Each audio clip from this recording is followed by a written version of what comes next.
Imaginario presenta un podcast sobre bichos.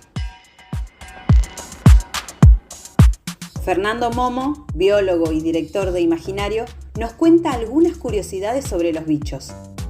Los bichitos que viven en el suelo, de la fauna del suelo. Sí, Fernando, los bichitos del suelo. De eso vamos a hablar. Para que vayamos pensando, por ejemplo, en un gramo de suelo. O sea, lo que entra en el fondo de una cucharita de café, digamos. Sí. Puede haber varios millones de bacterias, 1 millón de protozoos, por ejemplo, de pequeños organismos unicelulares. O sea, en una maceta, en 1 kilo de suelo, por ejemplo, puede haber tal vez 10.000 artrópodos distintos. Los bichos que uno ve son los denominados la macrofauna. Claro. Esos bichitos que vos mencionaste, que uno ve habitualmente, las lombrices, los ciempiés, los bichos bolita, el gusano blanco que le llaman, que es la larva de los cascarudos, digamos, son lo que nosotros llamamos técnicamente la macrofauna, es decir, los bichitos que se ven a simple vista. Sí. Alto ahí, porque si te decían antes macrofauna, ¿en qué pensabas? De eso vamos a seguir hablando. Uno piensa en bichos como si fueran algo malo. ¿Por qué? Porque algunos nos dan miedo o asco, pero los bichos son muy beneficiosos para la naturaleza. Hay toda una gama de bichos pequeñitos que tienen menos de 1 milímetro, que también están ahí y que están por miles, por decenas de miles. Tienen nombres raros como colémbolos, ácaros. Los ácaros la gente los conoce por el polvo y todo eso, pero hay un montón de ácaros benéficos que están en el suelo. Y todos estos bichitos pequeñitos tienen que ver con la descomposición de la materia orgánica y con la fertilidad del suelo. En realidad la gran mayoría de los ácaros son benéficos. Hay unos muy poquitos que son parásitos, como los que producen la sarna, por ejemplo, y unos muy pocos que viven en el polvo de las casas y que son los que provocan alergia. Pero los que están en el suelo cumplen una función importantísima en el suelo porque ayudan a descomponer la materia orgánica, se comen los hongos, eliminan organismos patógenos para las plantas, por ejemplo.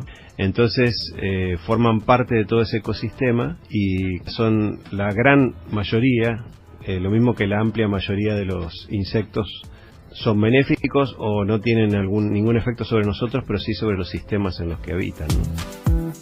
Los beneficios de los bichos para los ecosistemas son muchos. Por eso, a tener en cuenta cuando pensamos en acabar con alguno de ellos tirando veneno.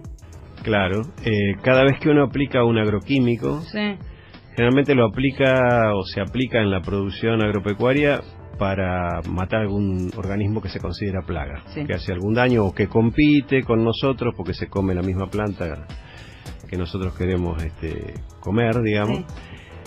Y están todos los demás organismos que se llaman organismos no blancos, se les dice, ¿no? Porque no son los que son el blanco de ese agroquímico, pero también son afectados. Y de hecho ese es uno de los graves problemas que tenemos, es que estos agroquímicos destruyen gran parte de la diversidad de organismos que hay en el suelo. Y si todo esto ya te despertó curiosidad, un bonus track para pensar más sobre los bichitos, porque Fernando Momo nos va a contar sobre unos bichos muy particulares. Los bichitos que viven en una huella. Ajá, a ver. Pero no en cualquier huella, digamos, ¿no? En realidad en las huellas de elefante. Y ahí volvió nuestro amigo que dijimos que iba a volver a aparecer. Claro, exactamente. Un elefante, pensemos, pesa 6.000 kilos promedio. Por lo tanto, dejan unas huellas de 30 centímetros de profundidad en el suelo blando de la sabana africana, ¿no? Bueno, a unos investigadores alemanes y a un investigador portugués se les ocurrió ver si en esas pequeñas mini lagunas que se formaban en las huellas cuando llovía, vivían bichitos. Y por supuesto hay bichitos en todas partes. Cuando decimos bichitos pensamos en artrópodos, insectos, gusanitos, o sea, pequeños organismos que pasan parte o toda su vida en alguna laguna o en algún charco de agua, ¿no? O sea, que si uno de estos bichos tuviera que completar un formulario con sus datos, en dirección colocaría huella de elefante. Y dentro de esa huella no están solos. Una cosa interesante es que ellos muestran que muchos de estos bichos dependen, para completar su ciclo de vida, de estas pequeñas lagunitas, digamos. Y un comentario que me pareció muy interesante del artículo es que están viendo que, dado que tantos de estos organismos dependen de estos ambientes, la caza furtiva de los elefantes, que está bajando su número, puede afectar la diversidad de todos estos bichos. Y como venimos remarcando, los bichos, nos asusten o no, nos den asco o no, son beneficiosos para los ecosistemas, para otros animales y para nosotros. Para detenernos a pensar para qué sirven los bichos, aprendemos y compartimos en este podcast sobre bichos. Si querés saber más, podés seguirnos en nuestras redes sociales.